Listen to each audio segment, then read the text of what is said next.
শিক্ষার্থীরা কেমন আছো সবাই? আশা করি ভালো আছো সবাই। করোনাকালীন সময় চিন্তা না করে পড়ালেখা চালিয়ে যাবে, এটা প্রত্যাশা করছি আর কি। আর প্রতিদিনের শিডিউল ক্লাসের মতো অনলাইন ক্লাসে ফিজিক্স ক্লাসে স্বাগত জানাচ্ছি। আমি এইচ.এম. ফারুক। তো আজকে আমরা পদার্থবিজ্ঞানের আলোর প্রতিসরণ চ্যাপ্টারটা পড়াবো তোমাদের। শুরু থেকে আমি একটু আলাপ করবো আলোর প্রতিসরণ চ্যাপ্টারটা। তোমরা মনোযোগ দিয়ে শুনবে, তাহলে আশা করি উপকৃত হবে। আর প্রশ্ন থাকলে তো আশা করবে, সঠিক জবাব দেওয়ার চেষ্টা করবো। তো কথা না বাড়িয়ে আমরা শুরু করি ক্লাস। তো আবারও বলতেছি, তোমরা মনোযোগী হবে, অনেক মনোযোগ সহকারে ক্লাসটি শুনবে, লিখবে, দেখবে, আশা করি উপকৃত হবে। তো চলো শুরু করে দিই কথা না বাড়িয়ে। তো আজকে যেহেতু আমরা আলোর প্রতিসরণ চ্যাপ্টার পড়বো, হেডলাইন দিই আলোর প্রতিসরণ। সেটাকে বলা হয় refraction of light। Reflection of light বা আলোর প্রতিসরণ।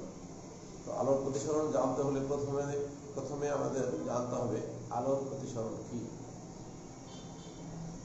তো চলো দেখে নিই আলোর প্রতিসরণ কি।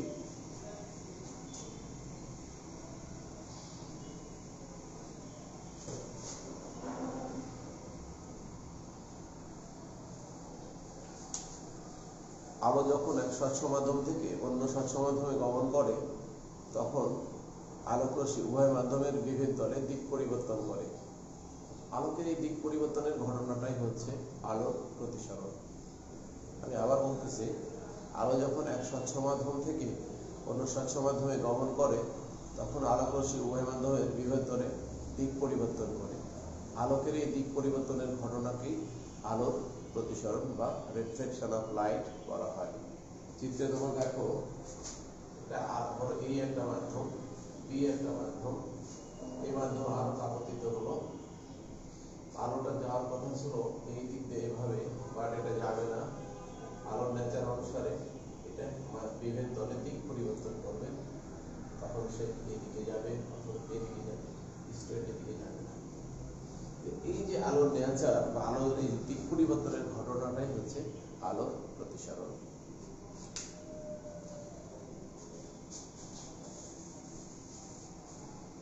আলোর প্রতিসরণের দুইটা ঘটনা আছে। এক নম্বর ঘটনা হচ্ছে যে তোমরা জানো যে যেটা পতিত হয় আলো, এটা আপতিত রশ্মি বলা হয়। যেটা প্রতিসরিত হয়ে অন্য মাধ্যমে চলে যাচ্ছে, এটাকে প্রতিসরিত রশ্মি বলা হয়। আর এই কোণটাকে আপতন কোণ বলা হয়। অর্থাৎ আপতিত রশ্মি অবিলম্বের সাথে যে কোণ তৈরি করে তাকে কি বলা হয়? আপতন কোণ বা অ্যাঙ্গেল অফ ইনসিডেন্স বলা হয়।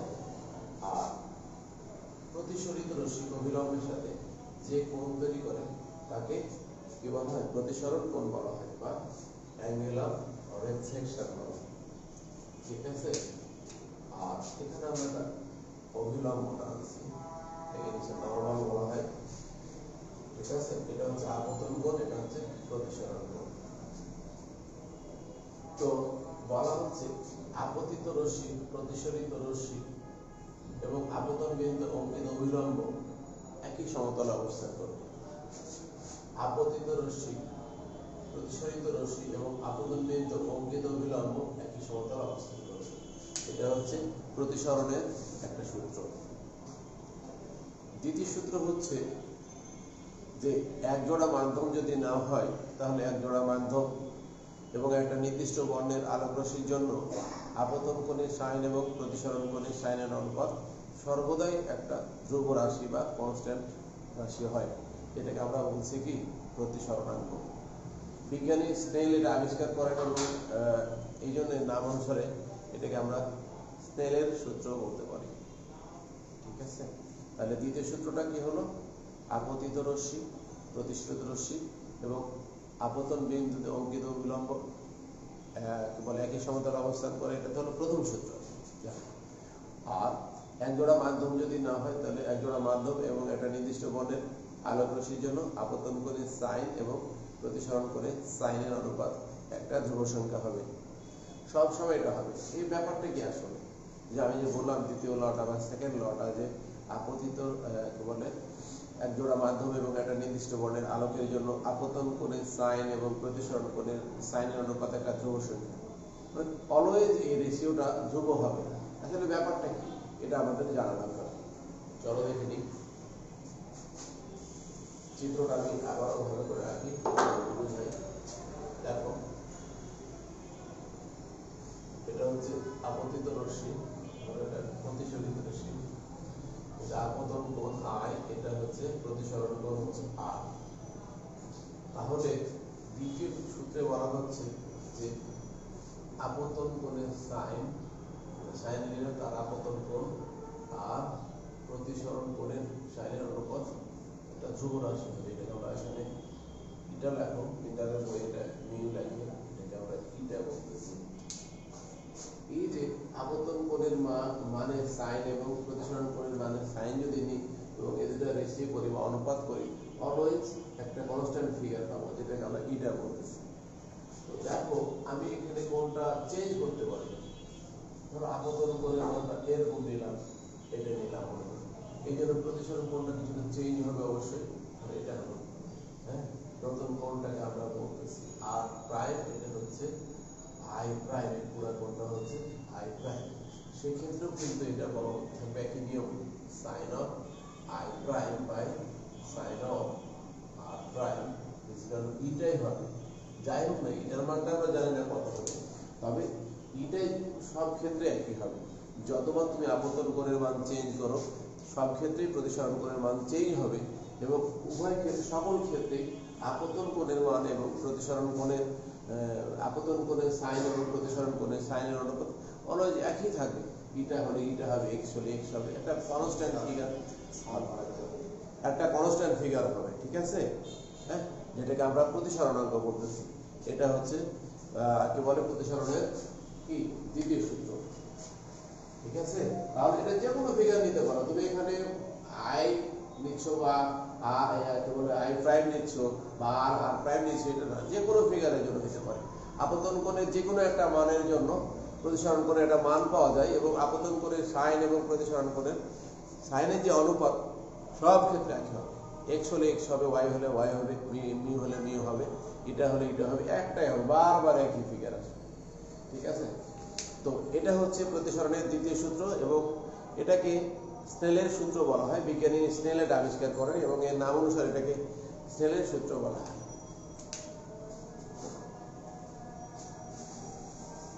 এবার আমরা জানবো হচ্ছে প্রতিসরণাঙ্ক কাকে বলে। প্রতিসরণাঙ্ক কাকে বলে এটা একটা জরুরি বিষয়, এটা জানা দরকার তোমাদের। প্রতিসরণাঙ্ক হচ্ছে স্নেলের যে সূত্রটা বললাম, এটা আসলে প্রতিসরণাঙ্কের সূত্র। আমরা বলছিলাম যে এক জোড়া মাধ্যম একটা এবং একটা নির্দিষ্ট বর্ণের আলোকের জন্য আপতন কোণের সাইন এবং প্রতিসরণ কোণের সাইনের অনুপাত একটা ধ্রুব সংখ্যা হবে। এটাকে প্রথম মাধ্যমের সাপেক্ষে দ্বিতীয় মাধ্যমের প্রতিসরণাঙ্ক বলা হয়। চলচ্চিত্রে দেখি আমরা। ধরো আমি এখানে এক জোড়া মাধ্যম নিলাম, এটা এই মাধ্যম, এটা বি মাধ্যম, এবং একটা নির্দিষ্ট বর্ণ বলতেছি কি বিভিন্ন বর্ণের আলোর জন্য প্রতিসরণাঙ্ক কিন্তু চেঞ্জ হয়। কিন্তু হলুদের জন্য একরকম, লালের জন্য একরকম, সবুজের জন্য একরকম। এই জন্য বলা হচ্ছে একটা নির্দিষ্ট বর্ণের আলোকের কথা বলা হচ্ছে এখানে। হ্যাঁ, এই জন্য ফিক্সড বলতে হবে তোমাকে, একটা নির্দিষ্ট বর্ণের আলোক রশ্মির কথা বলতে হবে। তো আমি দেখো এখানে আমি এই একটা মাধ্যম নিচ্ছি, বি একটা অন্য একটা মাধ্যম, দুটা স্বচ্ছ মাধ্যম নিলাম, একটা স্বচ্ছ মাধ্যম, বি একটা স্বচ্ছ মাধ্যম, এবং এদের বিভেদ তলটা হচ্ছে এটা। দেখো বলা হচ্ছে কি যে আলোক যখন এক মাধ্যম থেকে ধরো এখানে আপতিত হলো, এটার প্রতিসরণ করবে, তবে এদিকে আসলো, এটাকে আপতন কোণ আই বলতেছি আমরা, এটার প্রতিসরণ কোণ আর বলতেছি। তো দেখো এখানে আপতন কোণের সাইন এবং প্রতিসরণ কোণের সাইনের অনুপাত একটা ধ্রুব সংখ্যা বলছি, যাকে আমরা কি প্রতিসরণতা বলছে, প্রথম মাধ্যমের সাপেক্ষে দ্বিতীয় মাধ্যমের প্রতিসরণতা বলছে। এই ইটাটাই হচ্ছে প্রথম মাধ্যমের সাপেক্ষে দ্বিতীয় মাধ্যমের প্রতিসরণাঙ্ক। প্রতিসরণাঙ্ক আবার দুই ধরনের হয়, একটা হচ্ছে আপেক্ষিক প্রতিসরণাঙ্ক, একটা হচ্ছে পরম প্রতিসরণাঙ্ক। তো চলো আমরা জেনে নিই কোনটা কি। আপেক্ষিক প্রতিসরণাঙ্ক হচ্ছে দুইটা স্বচ্ছ মাধ্যম থাকতে হবে, দুইটা স্বচ্ছ মাধ্যমের একটা সাপেক্ষে অন্যের প্রতিসরণাঙ্ককে আমরা বলতেছি আপেক্ষিক প্রতিসরণাঙ্ক, ঠিক আছে। আর শূন্য মাধ্যম যদি নিই আমরা, একটা শূন্য মাধ্যমের সাপেক্ষে অন্য একটা স্বচ্ছ মাধ্যম যদি নিই, শূন্য মাধ্যমের সাপেক্ষে অন্য একটা স্বচ্ছ মাধ্যমের প্রতিসরণাঙ্কই হচ্ছে পরম প্রতিসরণাঙ্ক। তো গাণিতিকভাবে আমরা দেখি প্রতিসরণাঙ্কের ব্যাপারটা। প্রতিসরণাঙ্ক লিখতে হয়, ধরো এ বি যদি দুটো মাধ্যম হয় তাহলে আমরা লিখতে পারি কিভাবে, এ ইটা বি, এটা তারা বোঝাচ্ছে এ মাধ্যমের সাপেক্ষে বি মাধ্যমের প্রতিসরণাঙ্ক, এবং লেখার স্টাইল এটা যে এ মাধ্যমের সাপেক্ষে বি মাধ্যমের প্রতিসরণাঙ্ক, ঠিক আছে। এটা আমরা লিখতে পারি কি sin of i by sin of r, ঠিক আছে। এটা দ্বারা আরো একটা ইনফরমেশন বোঝায়, আলোটা কিন্তু এ মাধ্যম থেকে বি মাধ্যমে আসছে, কিন্তু যার সাপেক্ষে সে মাধ্যম থেকে আসবে আর যার প্রতিসরণাঙ্ক সে মাধ্যমে প্রবেশ করবে। এই কথাটা তোমরা ভালোভাবে মাথায় রাখবা, যার সাপেক্ষে কি সেটা থেকে আলো আসবে আর যার প্রতিসরণাঙ্ক যে মাধ্যমে সে মাধ্যমে কিন্তু আলো প্রবেশ করবে। আমরা চিত্রে দেখো আলোটা কিন্তু আমি এটা মাধ্যম এ ধরলাম, এটা বি ধরেছি, তো আলোটা এ মাধ্যম থেকে আসছে এবং বি মাধ্যমে প্রবেশ করছে, তাহলে কোন মাধ্যম থেকে আসছে, এ মাধ্যম থেকে, তাহলে এ মাধ্যমের সাপেক্ষে হবে, কোন মাধ্যমে প্রবেশ করতেছে, বি মাধ্যমে প্রবেশ করছে, তাহলে বি মাধ্যমের প্রতিসরণাঙ্ক হবে। তাহলে কখনো তোমাকে যদি বলা হয় যে এ মাধ্যমের সাপেক্ষে বি মাধ্যমের প্রতিসরণাঙ্ক কেমনে লিখবো বা কি হবে, তো আমরা লিখবো এ মিউ বি, ঠিক আছে, এর সাপেক্ষে বি এর প্রতিসরণাঙ্ক। এবং এখান থেকে আবারও মনে রাখবো যে আলোটা এ মাধ্যম থেকে বি মাধ্যমে প্রবেশ করছে। তোমাকে যদি বলা হয়, আবার আমি বললাম মনে করো যে এক্স মাধ্যমের সাপেক্ষে ওয়াই মাধ্যমের প্রতিসরণাঙ্ক কত হবে, কি লিখবা, তাহলে এক্স এর সাপেক্ষে এক্সটা প্রথমে লিখবো, আর প্রতিসরণাঙ্কের চিহ্ন হচ্ছে ইটা, আর ওয়াই মাধ্যমে যেহেতু প্রবেশ করছে তাহলে আমরা লিখবো হচ্ছে এক্স মিউ, যেহেতু এক্স ইটা ওয়াই, মিউ আসলে ইটাকে লেখা হয় এক্স ইটা ওয়াই, ঠিক আছে। তো এখান থেকে আরো ইনফরমেশন আমাদের আছে, এটা লিখি, এটা লেখা যায় এ মাধ্যমের সাপেক্ষে বি মাধ্যমের প্রতিসরণাঙ্ক আরেকভাবে লেখা যায় a eta b is equal to যার প্রতিসরণাঙ্ক সেটাকে উপরে লিখতে হয় মিউ বি, তাই না, ইটা বি বাই ইটা এ, ঠিক আছে। এটাকে এভাবে লেখা যায়, কি লিখলাম a eta b equal to eta b by eta. এটা লেখার একটা টেকনিক আছে, এটা মনে রাখা, সেটা হচ্ছে যার সাপেক্ষে এটা নিচে হয় আর যার প্রতিসরণাঙ্ক এটা উপরে হয়। দেখো এ ইটা বি, তাহলে ইটা বি হচ্ছে বি মাধ্যমে প্রবেশ করছে অর্থাৎ বি মাধ্যমের প্রতিসরণাঙ্ক, আর ওর থেকে আলোটা আসছে, আলোটা আসছে এ মাধ্যম থেকে, এটা পরে বা নিচে লিখতে হয়। তো তোমরা বলো দেখি একটা, পারো নাকি, এক্স মাধ্যম এর সাপেক্ষে ওয়াই মাধ্যমের প্রতিসরণাঙ্ক কেমন লিখবো, এই স্টাইলে কেমন লিখবো, x eta y is equal to, এখানে কিভাবে লিখবো নিশ্চয় বুঝছো তোমরা, তাহলে যার ভিতরে প্রবেশ করছে ওটা লিখবো ওই মাধ্যমটা আগে, ইটা ওয়াই বাই ইটা, যে যার সাপেক্ষে ওটা নিচে লিখতে হবে আর যার প্রতিসরণাঙ্ক নির্ণয় করতে হচ্ছে সেটা উপরে লিখতে হবে। আশা করি ব্যাপারটা বুঝছো তোমরা।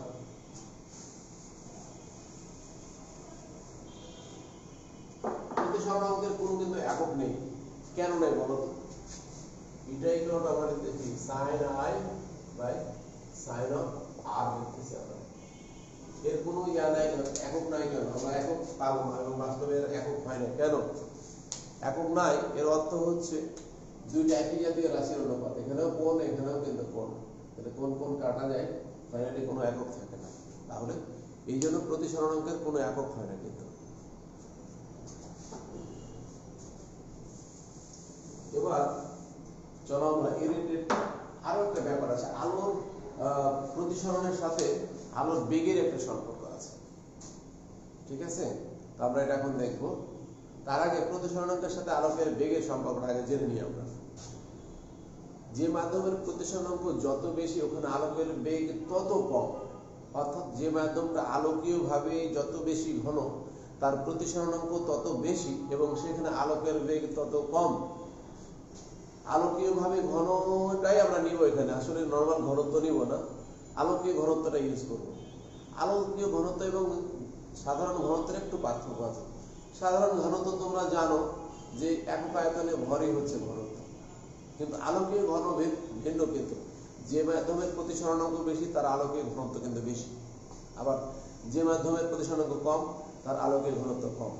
এবং যার আলোকীয় ঘনত্ব কম বা প্রতিসরণাঙ্ক বেশি সেখানে কিন্তু আলোকের বেগও কম হবে, কিন্তু ওখানে আলোটা এত দ্রুত যেতে পারবে না। যেমন দুটো মাধ্যমের কথা বলা যায়, যেমন বাতাস মাধ্যমে এবং পানি মাধ্যমে। কোন মাধ্যমে আলো বেশি যায় বলো তো? তোমরা নিশ্চয়ই বলবা যে বাতাসে আলোর বেগটা বেশি হবে, পানিতে কম হবে। তাহলে এখানে কি দাঁড়ালো ব্যাপারটা? বাতাসের প্রতিসরণাঙ্ক কি হবে? কম হবে, পানির প্রতিসরণাঙ্ক বেশি। যার প্রতিসরণাঙ্ক যে মাধ্যমের যত বেশি হবে সেখানে আলোকের বেগ তত কম হবে, কিন্তু এটা মনে রাখবা। আর বায়ু মাধ্যমের প্রতিসরণাঙ্ক সাধারণত 1 ধরা হয়, কথাটা মনে রাখবা। অবজেক্টিভে আসে যে বাতাসের বা বায়ুর প্রতিসরণাঙ্ক সাধারণত কত ধরা হয়? 1 ধরা হয়, ঠিক আছে? যেমন আবার তোমরা এটা গোড়ায় ফেলবে না বা একত্রিত করে ফেলবে না যে আলোকীয় ঘনত্ব এবং নর্মাল ঘনত্বটা ভিন্ন জিনিস। যেমন ধরো কেরোসিনের ঘনত্ব কত? নর্মাল ঘনত্ব কেরোসিন হচ্ছে 800 কেজি পার মিটার কিউব, কিন্তু এটার আলোকীয় ঘনত্ব কিন্তু ভিন্ন। নর্মাল ঘনত্ব পানির কত?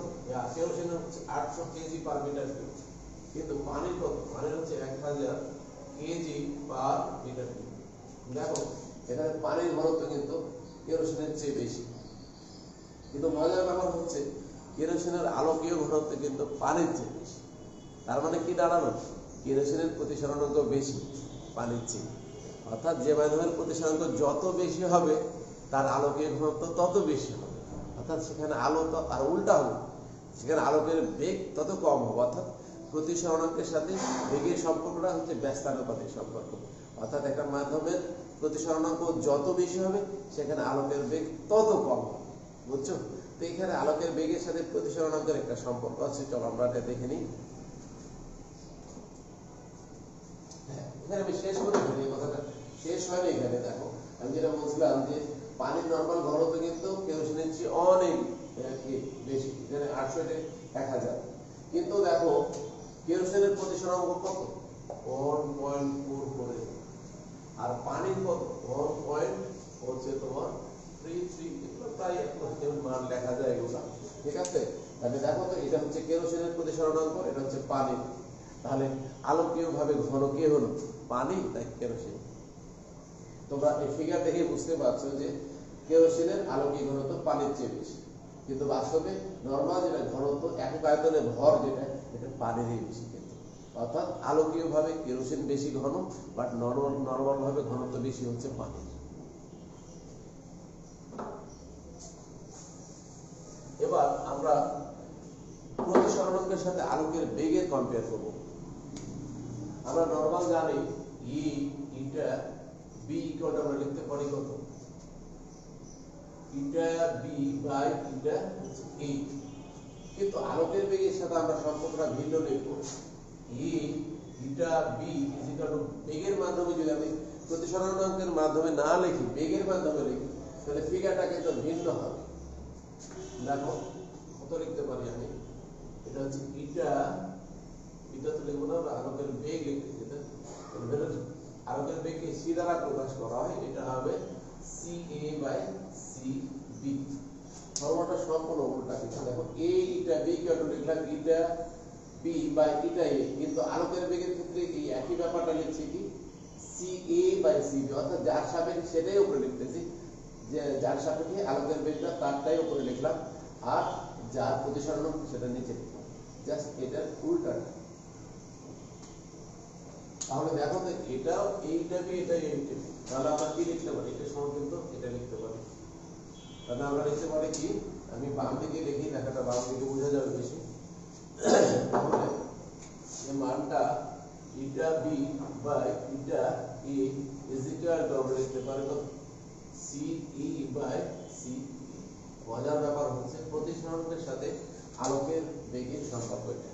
অর্থাৎ একটা মাধ্যমে আলোকের বেগ থেকে কি এই চারটা ব্যাপার আমরা কি চারটা রাশি দেখতে পাচ্ছি। কোনটা কি? এটা হচ্ছে কি বি মাধ্যমের প্রতিসরণাঙ্ক, এটা হচ্ছে এ মাধ্যমের প্রতিসরণাঙ্ক, আর এটা হচ্ছে কি এ মাধ্যমে আলোকের বেগ, এটা হচ্ছে বি মাধ্যমে আলোকের বেগ। তাহলে এদের চারটা রাশি যে কোনো তিনটা দেওয়া থাকলে একটাকে তো ইজিলি বের করা যায়। তাহলে আশা করি সম্পর্কের মাধ্যমে আলোকের বেগও তোমরা বের করতে পারবা প্রতিসরণাঙ্ক ছাড়া। আর এই নরমাল ফর্মুলাতে তোমরা বের করতেই পারবা। তোমাকে কোণগুলো যদি দেওয়া থাকে নরমালি, ধরো এই কোণটা দেওয়া আছে, ধরো এটা 30 ডিগ্রি দেওয়া আছে, নরমালি যদি তোমাকে বের করতে বলা হয়, ধরো দুটো মাধ্যমের প্রতিসরণাঙ্ক, ধরো এটা বাতাস ছিল, বাতাসের মাধ্যম ছিল মনে করো এই মাধ্যমটা, এটা এয়ার 1 ছিল, এটা পানি ছিল মনে করো বি মাধ্যমটা, যার প্রতিসরণাঙ্ক 1.33 বললাম আমি। আর এই কোণটা যদি বলা থাকে আপতন কোণের মান আয়ের মানটা দেওয়া থাকলো মনে করো, তোমরা যদি বলে প্রতিসরণ কোণ কত হবে, খুবই ইজি একটা ব্যাপার। Using this formula you can find out the value of angle of reflection, অর্থাৎ প্রতিসরণ কোণটা বের করতে হবে। ঠিক আছে, অর্থাৎ আমরা এই ফর্মুলাটা লিখব eta equal to sin i by sin of r। এখানে সব মানগুলো আমার জানা আছে, তাই না? তাহলে মানগুলো আমরা ইউজ করে বের করতে পারি। ঠিক আছে,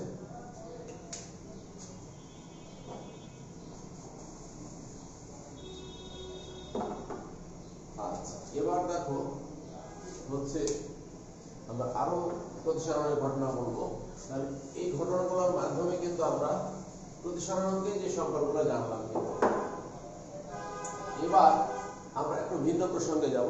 তোমরা জানলাম প্রতিসরণাঙ্ক কাকে বলা হয়, প্রতিসরণাঙ্কের যে ব্যাপারটা কিভাবে লিখতে হয়, বাতাসের প্রতিসরণাঙ্ক কত, হ্যাঁ, আলোকীয় ঘনত্ব এবং নরমাল ঘনত্বের যে ব্যাপারটা এটাও জানলে তোমরা। এবার আমরা একটু ভিন্ন প্রসঙ্গে যাব। এটা অনেক জরুরি একটা বিষয়, যেটা তোমাদের অনেকেই ব্যাপারগুলো ক্লিয়ার না, সেগুলো আমি একটু দেখাবো। এবার আমি দেখাবো তোমাদের হচ্ছে যে সংকট কোণ এবং পূর্ণ অভ্যন্তরীণ প্রতিফলনের যে ঘটনাগুলো একটু জানাবো। তো চলো যাই দেখি আমরা। আবারও চিত্র আঁকি, একই চিত্র। ধরো আমি এটা ঘন মাধ্যম বা ডেন্স মিডিয়াম বলছি, আর এটা লাইট মিডিয়াম বা হালকা মাধ্যম আমি ধরে নিলাম। এটা হচ্ছে ঘন মাধ্যম, এই নিচে যেটা, আর উপরে এটাকে আমি হালকা মাধ্যম বলছি। আলোক রশ্মি মনে করো ঘন মাধ্যম থেকে ধরো এখানে পড়লো, তো প্রতিসরণের একটা নিয়ম তোমরা যেটা জানো, মনে করে যে আমি যে আলোক রশ্মি যখন ঘন মাধ্যম থেকে হালকা মাধ্যমে যায় তখন এটা কি অবিলম্ব থেকে দূরে সরে যায়, আবার হালকা থেকে ঘনতে গেলে কি হয় অবিলম্বের দিকেই চলে আসে। হ্যাঁ, ব্যাপারটা কি হলো তাহলে ভালোভাবে শুনে নাও। যে আলোক রশ্মি যখন ঘন মাধ্যম থেকে হালকাতে যাবে তখন কি হবে, আলোক রশ্মিটা প্রতিসরিত রশ্মিটা অবিলম্ব থেকে দূরে সরে যাবে। আর কি হবে, হালকা থেকে ঘনতে গেলে কি অবিলম্বের দিকে চলে যাবে। হালকা মাধ্যম থেকে ঘন মাধ্যমে প্রবেশ করলে প্রতিসরিত রশ্মিটা কি হবে, অবিলম্বের দিকে সরে আসবে। দেখো এখানে এটা ঘন মাধ্যম, আলোক নিয়মটা কি হবে তাহলে এখানে ঘন থেকে হালকাতে যাচ্ছে, তাহলে অবিলম্ব থেকে দূরে সরে যাবে। এই দেখো এটা অবিলম্ব, এখানে ডিসটেন্সের কতটুকু চলে এখান থেকে কত, না হালকা থেকে ঘনতে গেলে প্রতিসরিত রশ্মিটা অবিলম্ব থেকে দূরে সরে যাবে। তাহলে এভাবে আপতন অর্থাৎ ঘন মাধ্যম আপতন কোণের মান যত বেশি হবে, এই রশ্মিটা দূরে সরে যাওয়া মানে কি প্রতিসরণ কোণটা তত বেশি হবে। এভাবে বাড়তে বাড়তে ধরো আমি এমন একটা কোণ নিলাম যার কারণে আলোক রশ্মিটা কি বিমের তলে গা ঘেঁষে যাচ্ছে, অর্থাৎ প্রতিসরণ কোণটা তখন 90 ডিগ্রি হচ্ছে। ঠিক আছে, প্রতিসরিত রশ্মি বিমের তলে গা ঘেঁষে যাওয়া মানে কি প্রতিসরণ কোণটা কত ডিগ্রি হবে, 90 ডিগ্রি, তাই না? তাহলে ধরো এই আপতন কোণের জন্য প্রতিসরণ কোণটা 90 ডিগ্রি হবে। তাহলে এই যে ঘন মাধ্যমের এই আপতন কোণটাকেই বলা হচ্ছে কি সংকট কোণ। আমরা যে কথাগুলো আঁকলাম সেটা যদি আমরা বলি তাহলে কি দাঁড়ায়, যে আলোক রশ্মি ঘন মাধ্যম থেকে হালকা মাধ্যমে গমনকালে ঘন থেকে হালকা যাচ্ছে, আলোক রশ্মি ঘন মাধ্যম থেকে হালকা মাধ্যমে গমনকালে ঘন মাধ্যমে যে আপতন কোণের জন্য হালকা মাধ্যমে প্রতিসরণ কোণটা 90 ডিগ্রি, ঘন মাধ্যমে সেই কোণটাকে আমরা বলছি সংকট কোণ বা ক্রিটিক্যাল অ্যাঙ্গেল। সংকট কোণ বা ক্রিটিক্যাল অ্যাঙ্গেল। বা এখানে একটা শর্ত আমরা পাচ্ছি, আলোক রশ্মি সংকট কোণ বানাতে চাইলে অবশ্যই আলোক রশ্মিকে ঘন মাধ্যম থেকে হালকা মাধ্যমে যেতে হবে। তোমার ইচ্ছা মতো হালকাতে ঘনতা পাঠালে হবে না। তাহলে সংকট কোণ বানানো জানি করতে হবে, তোমাকে আলোক রশ্মিকে ঘন থেকে হালকার মাধ্যমে পাঠাতে হবে। আর সংকট কোণটা তৈরি হয় সবসময় কোন মাধ্যমে? ঘন মাধ্যমে। কোন মাধ্যমে তৈরি হয়? দুটা পয়েন্ট মনে রাখো, যে সংকট কোণ তৈরির ক্ষেত্রে আলোক রশ্মিকে যেতে হবে কোন দিকে? ঘন মাধ্যম থেকে হালকা মাধ্যমে যেতে হবে। আর সংকট কোণটা তৈরি হবে কোন মাধ্যমে? ঘন মাধ্যমে। হ্যাঁ, তাহলে সংকট কোণ কি আবার আমরা দেখে নিই, যে আলোক রশ্মি ঘন মাধ্যম থেকে হালকা মাধ্যমে গমনকালে ঘন মাধ্যমের যে আপতন কোণের জন্য হালকা মাধ্যমের প্রতিসরণ কোণ হচ্ছে 90 ডিগ্রি। হ্যাঁ, সেই কোণটাকে অর্থাৎ ঘন মাধ্যমের সেই আপতন কোণটাকে আমরা বলছি সংকট কোণ। এটাকে থিটা সি দ্বারা প্রকাশ করা হয়। হ্যাঁ, ঠিক আছে, এটাকে কি দ্বারা প্রকাশ করা হয়? থিটা সি দ্বারা প্রকাশ করা হয়। ক্রিটিক্যাল অ্যাঙ্গেল এর নাম হচ্ছে ক্রিটিক্যাল অ্যাঙ্গেল, এজন্য একে সি দ্বারা প্রকাশ করা হয়। ঠিক আছে, তাহলে এই যে আপতন কোণটা, এটার জন্য প্রতিসরণ কোণ 90 ডিগ্রি হলো, এইজন্য এই কোণটাকে আমরা বলছি কি? সংকট কোণ বা ক্রিটিক্যাল অ্যাঙ্গেল। এটাকে থিটা সি দ্বারা প্রকাশ করা হয়। ঠিক আছে, আচ্ছা, তাহলে এই ক্ষেত্রে দেখো তো এই কোণটাকে যদি আমরা কত লিখতে পারি? ধরো এটাকে আমি আই লিখলাম, এটা হচ্ছে আর।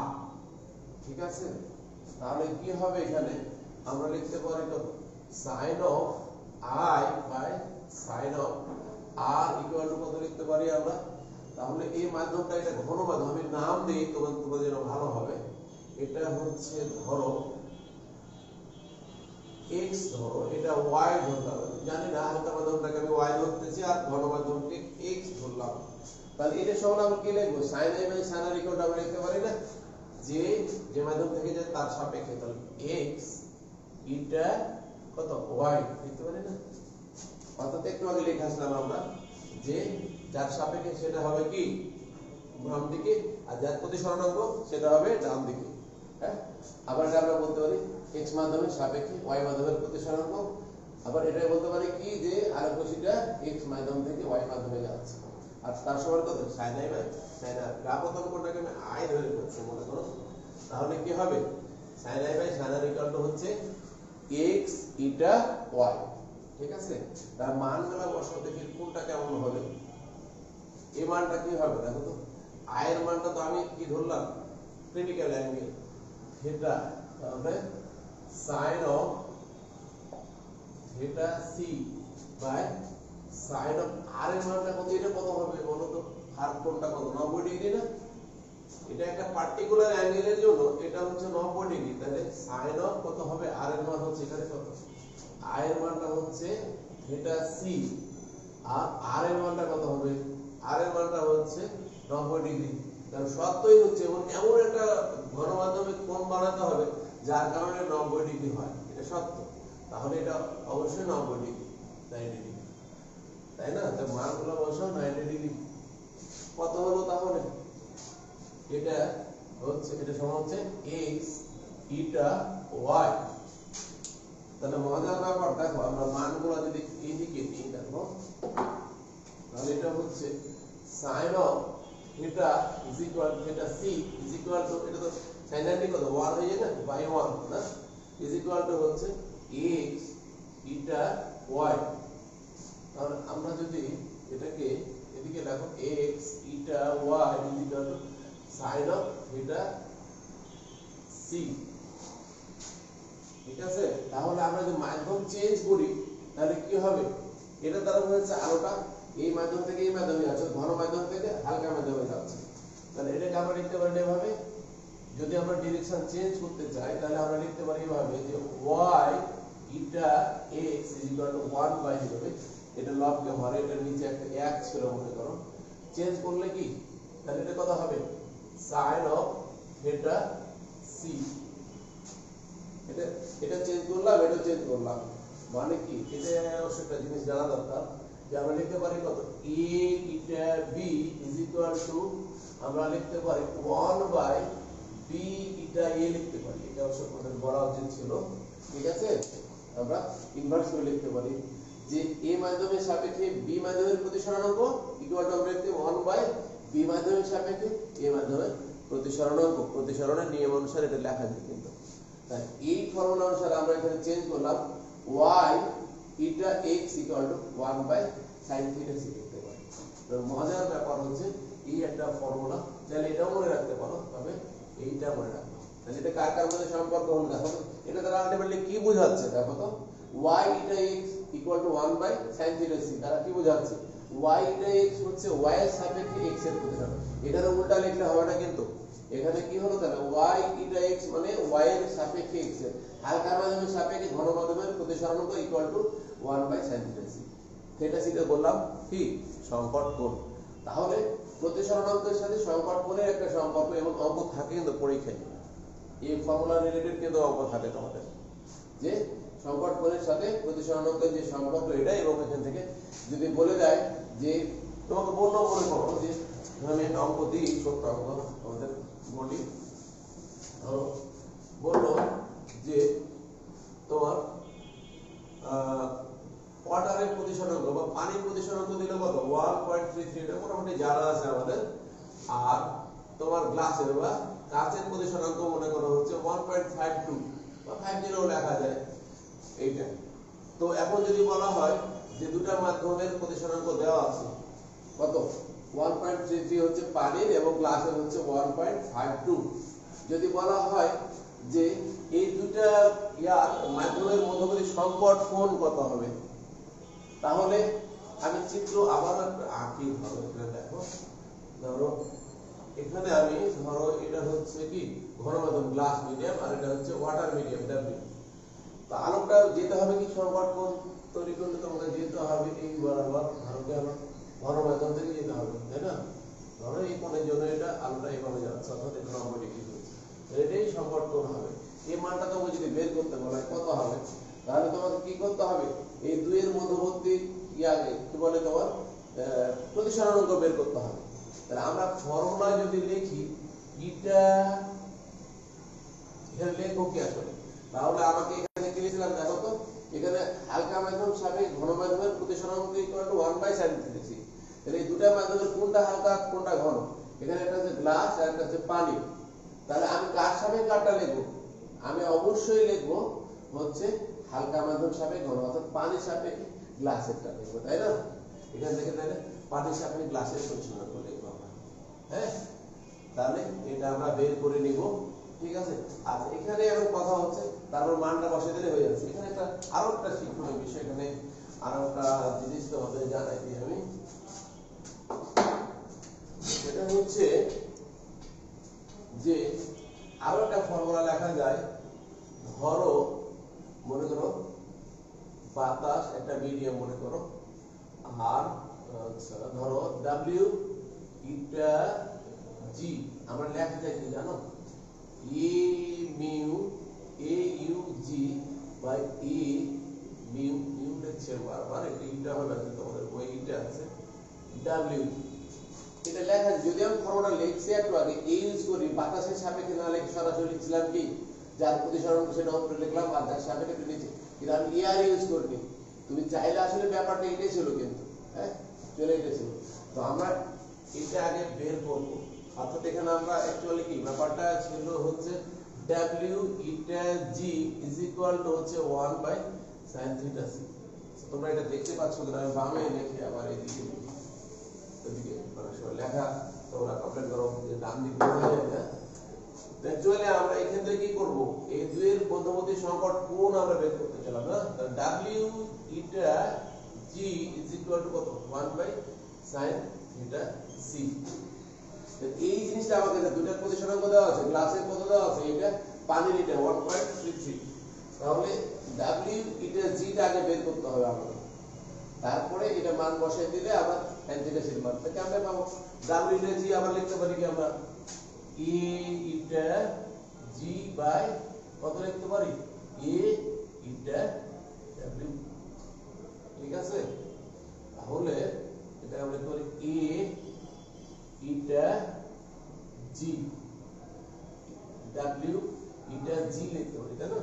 তাহলে ডাব্লিউ ইটা জি সমান লিখতে এ ইটা জি বাই এ ইটা ডাব্লিউ, এই মানগুলো তোমার জানা আছে, এটা সমান লিখতে হবে 1 by sin of theta c। দেখো এই মানটা জানা আছে, গ্লাসের প্রতিসরণাঙ্ক মানে কি বায়ু সাপেক্ষে গ্লাসের কথা বলা হচ্ছে, অ্যাকচুয়ালি এটা হচ্ছে এটার প্রতিসরণাঙ্ক হচ্ছে মানে কি ইটা জি, তাহলে কি হবে এ ইটা ডাব্লিউ। ঠিক আছে, তো দেখো এটা সময় লিখতে পারে কি ডাব্লিউ ইটা জি, অর্থাৎ পানির সাপেক্ষে গ্লাসের প্রতিসরণ লিখতে পাচ্ছি হচ্ছে আমরা বাতাস সাপেক্ষে গ্লাস আর বাতাস সাপেক্ষে পানি। তাহলে মানগুলো তো জানাই আছে, এই যে দেখো এটা কত, এটার মান হচ্ছে 1.52 আর এটার মান হচ্ছে, আমি লিখে দিই পড়ে দিতে হবে ওটা, মানে কত হচ্ছে দেখো মানগুলো সব বাম দিকে মান হচ্ছে কত 1.52 বাই হচ্ছে 1.33 ইজ ইকুয়াল টু কত 1 by sin of theta C. এখান থেকে sin অফ থিটা সি বের করতে ফেলতে হবে কত হবে, হ্যাঁ এটা কত হবে 1.33 বাই হচ্ছে তোমার 1.52, তাহলে লিখে ফেলতে পারবে যে এটা ফাইনালি থিটার মানটা আমরা ক্যালকুলেট করতে পারবো ইজিলি। তাহলে দেখো প্রতিসরণাঙ্কের ফর্মুলা থেকে আমরা, অর্থাৎ প্রতিসরণাঙ্ক থেকে আমরা কিভাবে কি সংকট কোণ বের করতে পারি। তোমরা আশা করি ব্যাপারটা বুঝছো।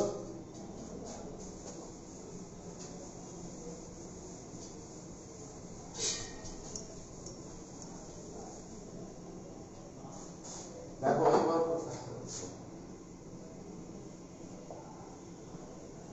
refraction of light, আরো একটা ইম্পর্টেন্ট ব্যাপার আমরা পড়বো।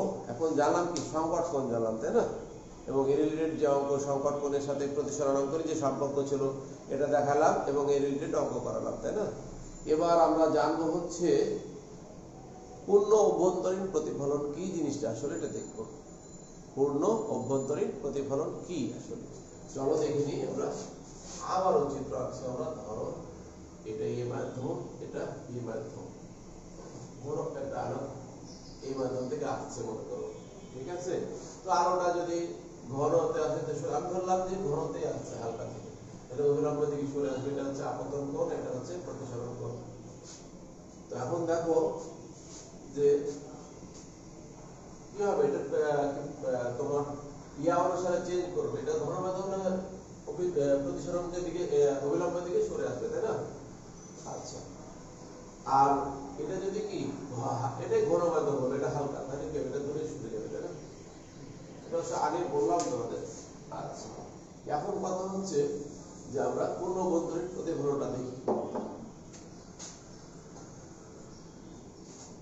ধরো আমরা দেখাইছিলাম যে এই আপতন কোণের জন্য তোমার কি প্রতিসরণ কোণটা এতটুকু হয়েছিল, অর্থাৎ প্রতিসরিত রশ্মির বিভেদ তলের যা ভেসে গেছিল।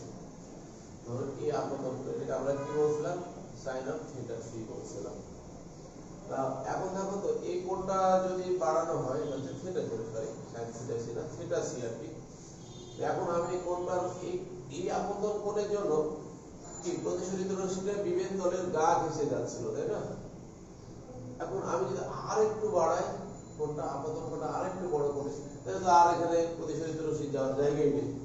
তাহলে কি করবে, এটা আবার এই মাধ্যমে ফিরে আসবে প্রতিসরিত রশ্মিটা, এখানে তো আর জায়গা যাওয়ার কোনো জায়গাই নেই। তাহলে কি করবে, প্রতিসরিত রশ্মিটা আগের মাধ্যমে ফিরে আসবে।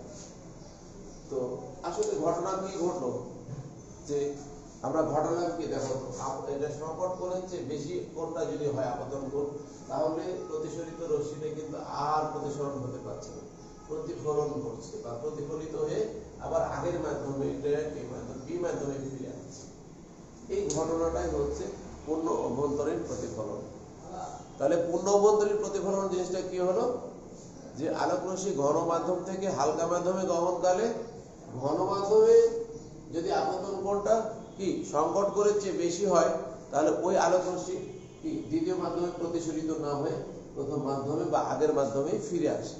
আলোকের এই ফিরে আসার ঘটনাটাই হচ্ছে কি পূর্ণ অভ্যন্তরীণ প্রতিফলন বা টোটাল ইন্টারনাল রিফ্লেকশন বলা হয় এটাকে, ঠিক আছে। হ্যাঁ, এখানেও একটা শর্ত আছে যে অবশ্যই আলোক রশ্মিকে ঘন মাধ্যম থেকে হালকা মাধ্যমে প্রবেশ করতে হবে, ঠিক আছে। পূর্ণ অভ্যন্তরীণ প্রতিফলন ঘটানোর ক্ষেত্রেও কিন্তু অবশ্যই আলোক রশ্মিটা ঘন মাধ্যম থেকে হালকা মাধ্যমে যেতে হবে, এটা কিন্তু আমরা ঘন মাধ্যমেই ধরতে হবে, ঠিক আছে, বা এটা ঘন মাধ্যম কনসিডার করতে হবে। হ্যাঁ, তাহলে পূর্ণ অভ্যন্তরীণ প্রতিফলন হচ্ছে কি, যে আলোক রশ্মি ঘন মাধ্যম থেকে হালকা মাধ্যমে গমনকালে ঘন মাধ্যমে সংকট কোণের চেয়ে বেশি কোণে আপতিত হলে উক্ত আলোক রশ্মি দ্বিতীয় মাধ্যমে না গিয়ে আবার প্রথম মাধ্যমেই ফিরে আসে। আলোকের এই ফিরে আসার ঘটনাটাকে বলছি পূর্ণ অভ্যন্তরীণ প্রতিফলন বা টোটাল ইন্টারনাল রিফ্লেকশন। তো সুপ্রিয় শিক্ষার্থীরা বুঝছো আশা করি ব্যাপারগুলো, যতটুকু আলোচনা করা হয়েছে আশা করি ব্যাপারগুলো বুঝছো। হ্যাঁ, এগুলা পড়বে, তোমরা বইয়ে পড়বে। তারপরেও তোমাদের কোনো প্রবলেম থাকলে প্রবলেমগুলো কমেন্টে জানাবা অথবা ফোনে জানবে। হ্যাঁ, আমি চেষ্টা করবো তোমাদের প্রবলেম, যে কোনো ধরনের প্রবলেম সলভ করে দেওয়া। হ্যাঁ, তো যা হোক, আজকের যেটুকু আলোচনা আশা করি বুঝতে চেষ্টা করছো বা বুঝতে সমর্থ হয়েছো। হ্যাঁ, তোমরা বুঝতে সমর্থ হলেই আমি সার্থক আছি। আর আবারও একই কথায় যে কোনো প্রবলেম হলে তোমরা কমেন্টে বা ফোনে জানাবা। তো তোমরা সবাই ভালো থাকো। আর করোনাকালীন সময়ে অযথা বাইরে যাওয়ার দরকার না হলে বাইরে যাবো না। যদি যেতেই হয়, খুবই জরুরি ব্যাপার হয়, তাহলে অবশ্যই মাস্ক ইউজ করবা সাথে। তো সবাই অনেক অনেক ভালো থাকো, অনেক সুস্থ থাকো, এই প্রত্যাশা ব্যক্ত করে আজকের অনলাইন ক্লাস এখানে শেষ করছি। আল্লাহ হাফেজ, আসসালামু আলাইকুম।